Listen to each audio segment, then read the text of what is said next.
Hello and welcome to episode number 23 of AEW Rise to the Top.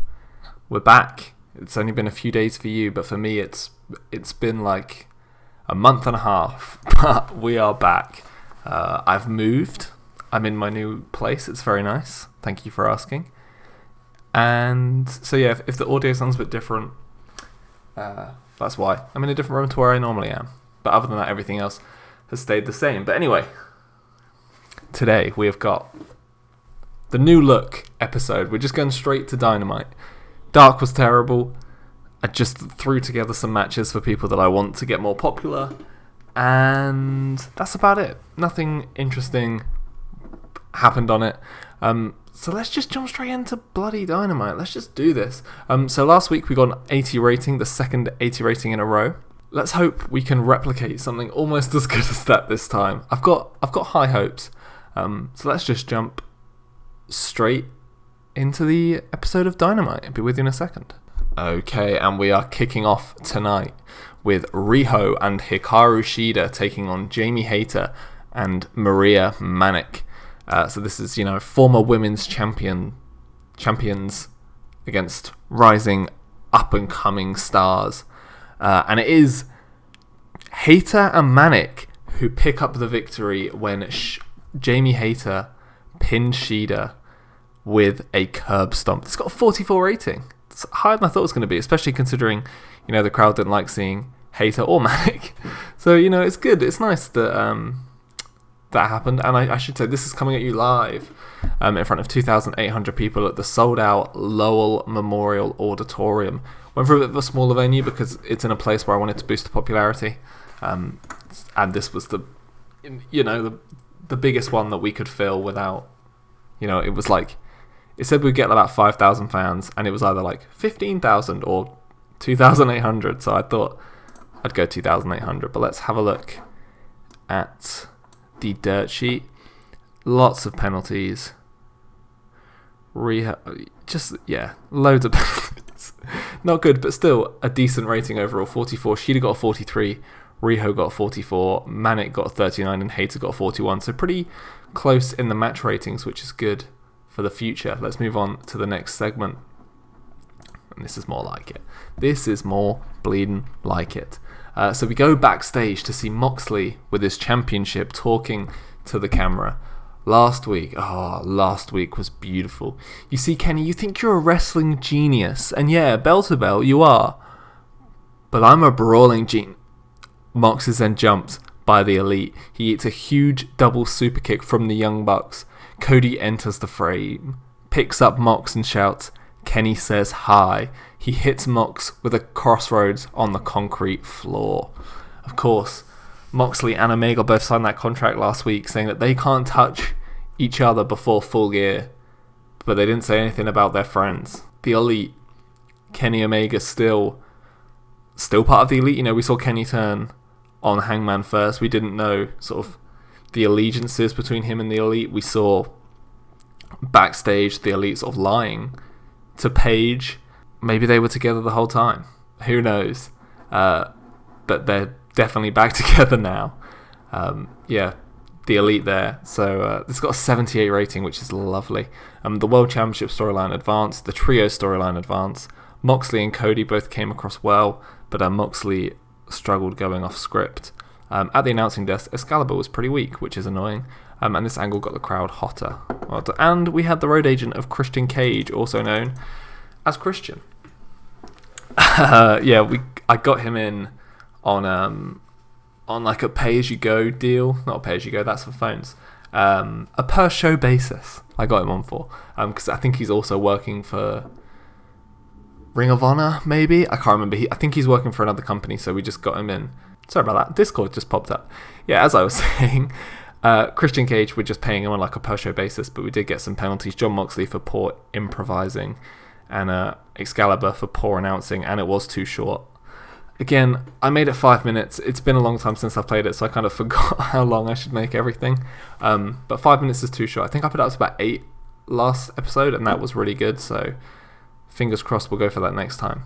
But let's move on to the next segment where We have, as Moxley is laying unmoving on the floor, Death Triangle come out of nowhere and attack the Elite. The two teams brawl throughout the backstage area and eventually come to the parking lot. Penta is put through a car window by Cody, who is then taken out by Dragon Lee. The Young Bucks hit double moves over and over again on Pac. BTE trigger, super kick party, BTE trigger. They set him up for the Meltzer driver on the concrete, but at the last second, Dragon Lee manages to save him. The locker room now starts to fill the parking lot, pulling the two teams apart as we cut to an ad break. It's got a 69 rating. I kind of hope that would be better. I messed up when I wrote it. I put them all as off-screen instead of on-screen. I just forgot to change them. So none of them are there, which I think probably has an impact on the rating. But anyway, the Death Triangle storyline still gained heat. The Trio storyline lost heat, which is annoying. It was increased due to the Trio storyline hot heat, even though that's now gone down a bit. But the segment was done to a hot crowd, which is good. So let's move on to the next matchup, where we have Colt Cabana taking on Kip Sabian, and it is Kip Sabian who picks up the victory in 9 minutes 51 with a springboard drop kick. Colt Cabana still has that groundswell of public support. I don't have anything to do with him. I don't think I get Colt Cabana. But he had a performance of 57. Sabian had a 51, so both pretty decent, and it's got a 62 overall. Colt Cabana was penalised for declining physical ability, but that's alright.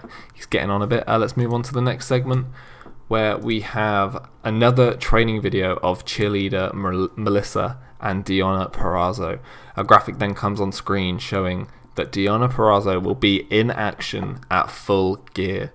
The debut of the new Dianna Perez. This got a 61 rating, which is great, and the Protégé storyline advanced and gained heat. I think it's got like 30 at the moment, so I'm not surprised that it got penalised because of that. But hopefully that will bring it up quite significantly, and when we get to Full Gear and have that match, it will be a highly rated segment. Because I like Dianna Perez. I got plans. She's bloody Impact champion at the moment, isn't she? But next up, we go straight into SCU taking on FTR. Christopher Daniels and Frankie Kazarian taking on Dax Harwood and Cash Wheeler, the tag team champions. And it is, of course, FTR, the champions, who pick up the victory after they pin Frankie Kazarian with a Goodnight Express. Christopher Daniels, it says, was the weak link, and he really was, by a good 16 points behind Frankie Kazarian. Cash got a 71 and Dax got a 69, but the tag title storyline gained heat, which is good. Both teams, great chemistry, and a 72 rating overall, which is just lovely. The tag team champions back in action. A lot of penalties here. Christopher Daniels, Dax Harwood for inconsistency, poor gimmick, and Cash Wheeler for inconsistency. And because the tag title storyline's low heat. But, it's gained heat now. We're all, we're going in the right direction towards the pay-per-view, which is a 10 out of 10. So let's move on to the next segment. I've just seen it gained heat in the last segment and lost heat in this one. That's great.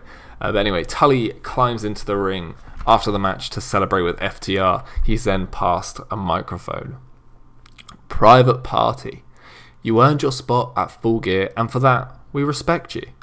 However, you think you can piss about, go out drinking, partying, and you expect to walk out with these titles?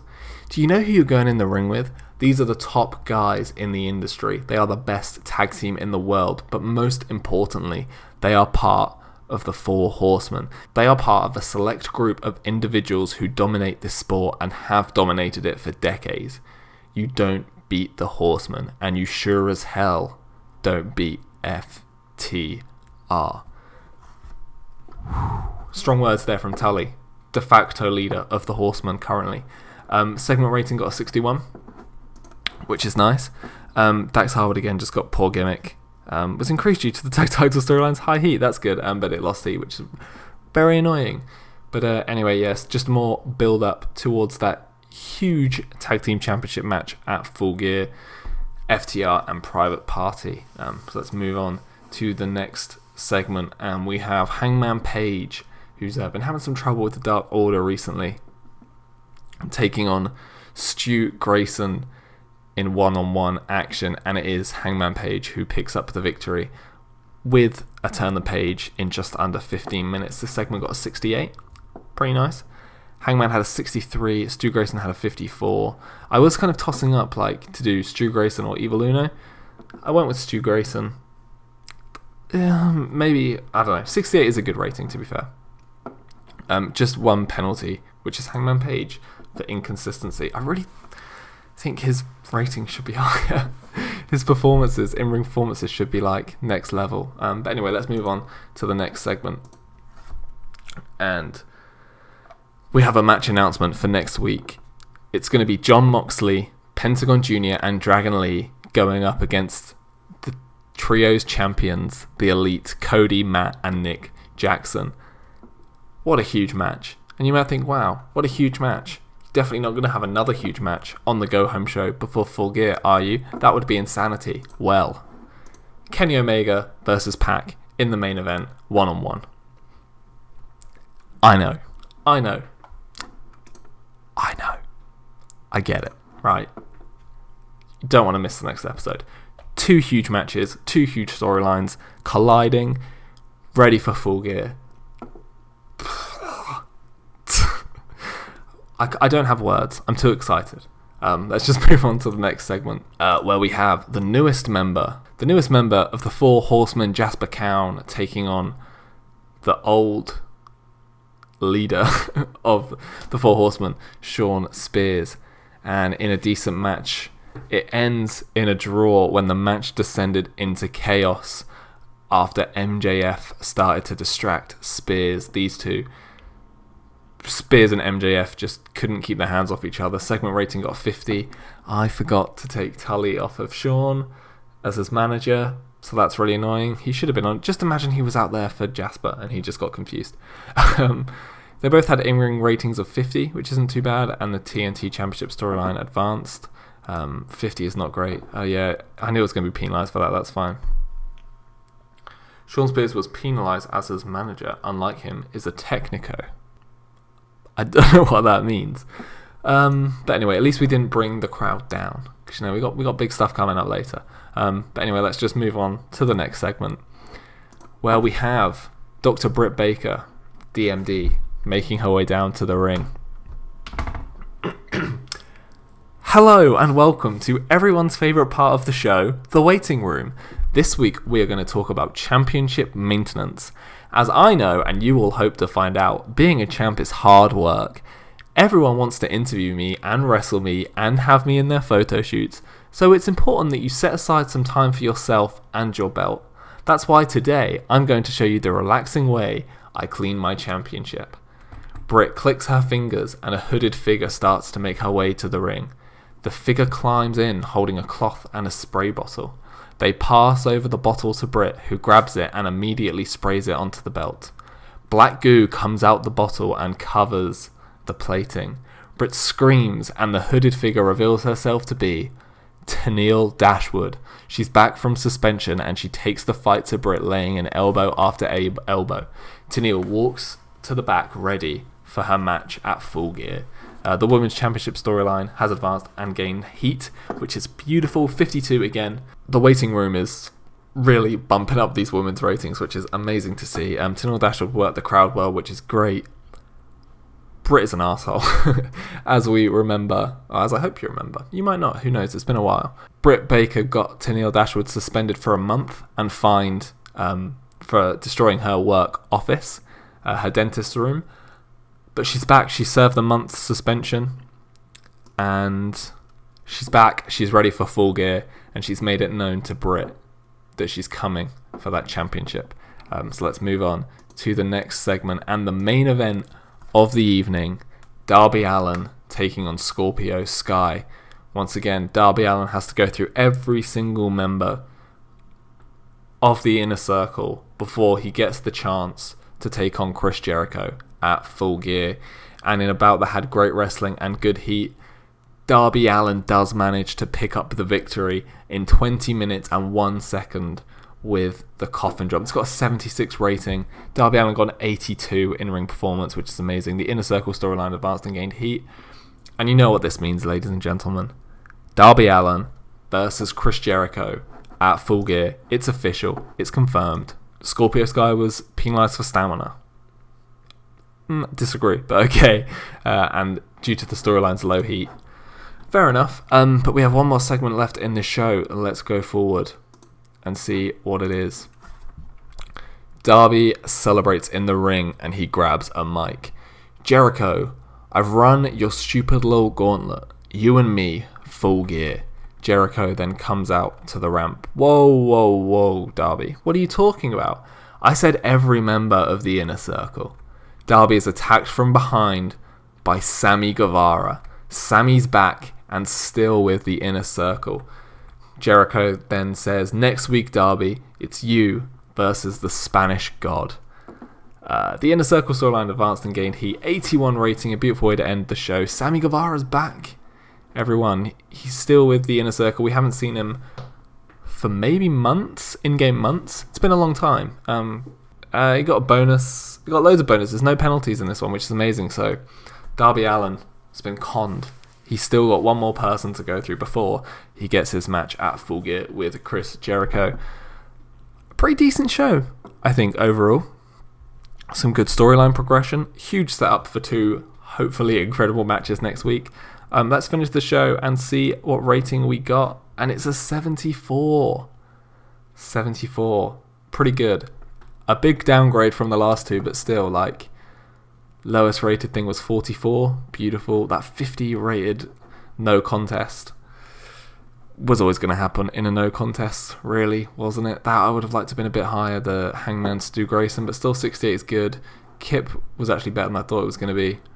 Yeah, it increased our popularity in 31 regions. We would have gained popularity loads of places in an additional 7 regions, but our TV deal isn't good enough. So I don't know why, especially like in America.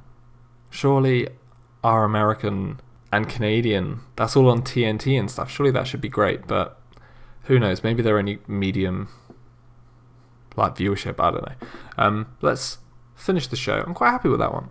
I'm happy with how this is shaping up. I think Full Gear is going to be a good show. Just one more episode of Dynamite to go before that pay-per-view, and I'm very excited to put that all together. But now let's go back to the home screen. Let's see how we get on against NXT. Let's check the emails. Let's just do all of that fun stuff. We'll be back in a sec. Hello. Welcome back. This isn't the screen that I thought we were going to be on. The game crashed, and I didn't save it before I started booking the show, which is what I should have done, and I will do from now on, which means that none of it's saved, which is really annoying. So, unfortunately, this episode we're not going to have the usual, did we beat NXT, did we not? Because then I'd have to rebook all of it and record all of it, probably, in case there were things that were different, in case the rating came out differently, even though it shouldn't. You never know. Some of the things are like luck based, so who knows. And we're just going to end the episode here. It's a bit of an annoying note to end the episode on, but still a good show. Like I said, next episode will be the go home show for Full Gear, and then it will be Full Gear, and then we're on the road to Revolution, but that's months away yet. But anyway, sorry for the ending of this one. There's not really much I could do about it, but I'm still sorry. Thank you all for watching. If you enjoyed, please like, comment, subscribe. Tell me I'm an idiot in the comments for not saving it beforehand. And I will see you for the next episode very soon. Goodbye.